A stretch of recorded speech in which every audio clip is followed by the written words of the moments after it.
For some time now, I've been interested in a discovery about human behavior called self-image psychology. You may already be familiar with the self-image idea.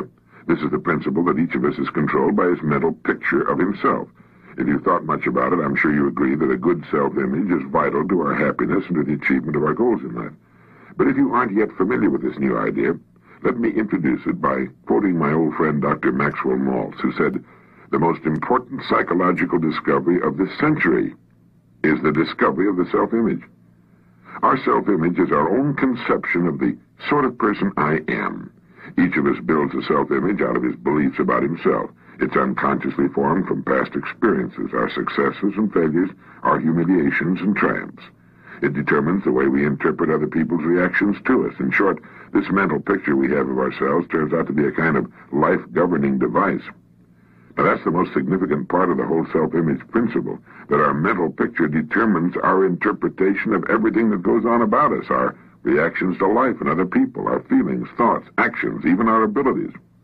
We are the person we believe ourselves to be, if we're anywhere near normal, and we're consistently that person in everything. Now, it's interesting, isn't it? It's exciting, too, when we realize that our self-image can be changed. If for one reason or another we've developed an image that's too limited to permit our achieving maximum results in life, that image can be enlarged, improved.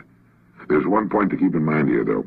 We can't outgrow the limits we impose on ourselves. Our thoughts, habits, even our abilities must be those of the person we believe ourselves to be. We can set new limits in place of old ones, but we can't surpass the limits of our current self-image. There's a story about a Wisconsin farmer who was walking through his fields one day when he stumbled over a little glass jug in his pumpkin patch. Out of curiosity, he poked a young pumpkin through the neck of the jug, being careful not to break the vine. Then he placed his little experiment back on the ground and walked away. When harvest time came, the farmer was working his way down a row of big ripe pumpkins when he again came upon the glass jug. But this time it looked different. Picking it up, he discovered that the young pumpkin he had poked inside now completely filled its glass prison. Having no more room, it had stopped growing. The farmer broke the jug and held in his hand a runt pumpkin, less than half the size of all the other pumpkins and exactly the shape of the jug. Well, people aren't pumpkins, but our self-image is something like that jug. It determines the size and kind of person we become. The similarity ends with the fact that we can remove our self-imposed limitations by enlarging our self-image. We form a mental picture of ourselves through experience, and we can change that picture the same way, through experience. If the actual experience we need is not available to us, we can, according to self-image psychology, create that experience synthetically. Now, scientists agree that the human nervous system is incapable of distinguishing between actual experience and the same experience imagined vividly and in complete detail. Worry is a good example of this synthetic experience.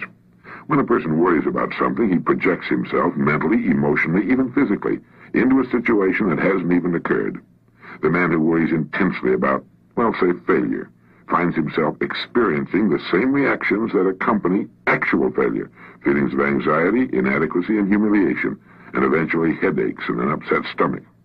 As far as his mind and body are concerned, he has failed, and if he worries about it long enough, if he concentrates on failure intensely enough, he will upset himself to the extent that he will fail, and he'll get sick. Now, everything can be used in either of two ways, positively or negatively, constructively or destructively. Worry is the negative use of creative imagination. It's a negative synthetic experience. But most people apparently never realize that positive results, just as real as the negative results of worry, can be achieved through using our imagination constructively. Our minds are complex and marvelous, but like electronic computers, they can only act on the data we feed them. The man who worries about failure is unwittingly defeating himself. He's feeding his mind the wrong data. If he spent the same amount of time visualizing success as he spends thinking about failure, he could reverse the process of synthetic experience. Instead of anxiety, he could develop confidence, self-assurance, poise, and a feeling of well-being would replace apprehension. By concentrating on the success he desires, by synthetically experiencing that success, he can expand his self-image into that of a person for whom success is normal, expected. Why not practice holding the self-image of the person you most want to become? This is the person you can become. If you feel you'd like to enlarge your self-image, then I'd like to invite you to join me in some image building. During the next few weeks, listen to this message at least once a day. This way you'll firmly implant in your mind the concept of the self-image. Use your spare moments to concentrate on your goals and the greater success you seek. Analyze your past successes and formulate ways your success can be increased in the future. While on the way to work, between appointments, while waiting to see a client, these are all excellent times for directing your attention to positive, constructive thoughts. Put more into the positive use of your imagination than you ever put into its negative use, worry. You're merely reversing the same creative process. Now it's working for you instead of against you.